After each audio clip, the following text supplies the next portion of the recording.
Responsabilité, il ne faut pas non plus se mettre une pression excessive et inutile. Après, le fait que ce soit un environnement différent lié à l'horaire du match, lié à ce contexte socio-chaud, ce match il est vraiment symbolique.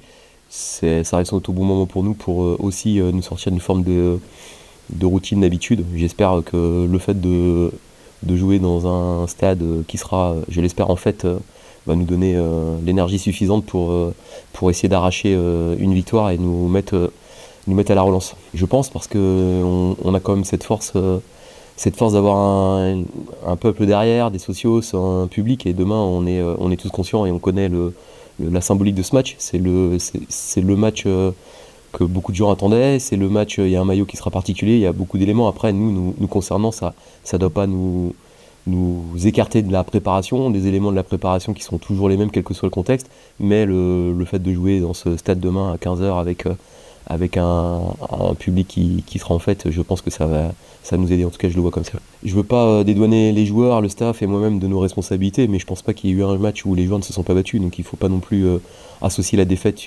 systématiquement au manque d'engagement ou à la passivité. Il y a simplement des fois où on a envie de bien faire et on n'y arrive pas, il y a parfois des adversaires qui sont meilleurs, mais maintenant on commence à me connaître, il n'y a aucune négociation sur l'investissement, il n'y a pas de joueurs qui trichent. Il y a parfois on met pas les ingrédients qu'il faut correctement au bon moment, mais c'est pas un manque d'envie. Donc l'envie, elle sera là comme à tous les matchs, mais j'espère elle sera symbolisée par un engagement palpable des tribunes et que les gens seront fiers des joueurs sur le terrain.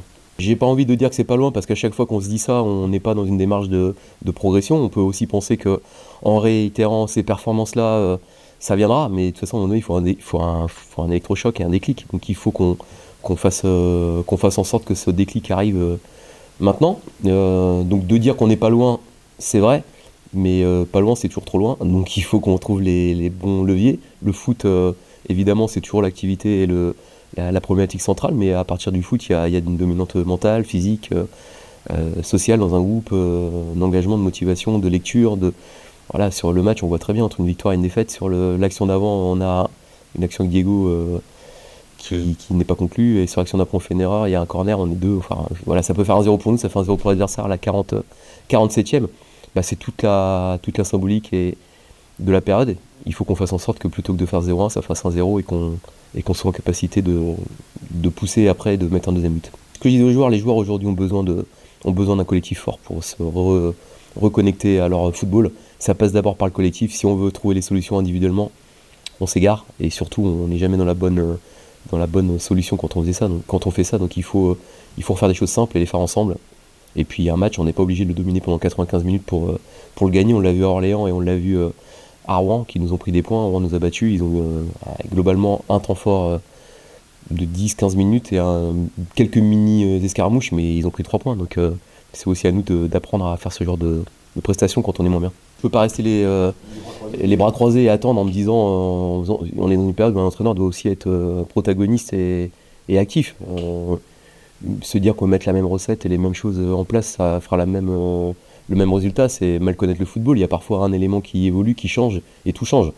Maintenant, on va pas non plus, je vais pas demander à mon équipe de mettre des longs ballons sur Alex Dao et lui demander de sauter à la tête parce que bon voilà, je risque pas de lui donner beaucoup de munitions ou de bons ballons. Donc c'est un tout, mais il faut aussi qu'on soit capable de pas se réfugier derrière ça et de se dire qu'avec nos profils, on a aussi beaucoup de capacité à poser des problèmes adversaires. Et je pense qu'il y a aussi souvent les adversaires qui se posent la question de savoir comment ils vont nous gêner, et en ce moment ils trouvent les solutions. Et voilà, donc à nous de retrouver la bonne feuille de route. Il y a des matchs avec moi, on a marqué des buts là ce soir, je parle d'Orban là en l'occurrence. Ce match-là, il me reste un peu en travers la gorge parce que sauvetage à la dernière minute. Enfin, je veux dire, on peut aussi symboliquement se dire que si on l'arrache nul à la fin, c'est comme une victoire, et dans un endroit qui est difficile de prendre des points contre une très bonne défense, mais on a eu des occasions. Maintenant, je pense que par rapport à notre typologie d'effectifs, il nous faut beaucoup d'occasions pour marquer. C'est comme ça. Le joueur froid qui avec une demi-occasion ou se la crée tout seul, ou on l'a eu à un moment, il faut qu'on le retrouve. Mais là en ce moment, il faut qu'on appuie plus nos actions, qu'on mette encore plus de pression sur l'adversaire dans le temps fort, qu'on aille au bout de nos intentions et qu'on arrête de nous calculer.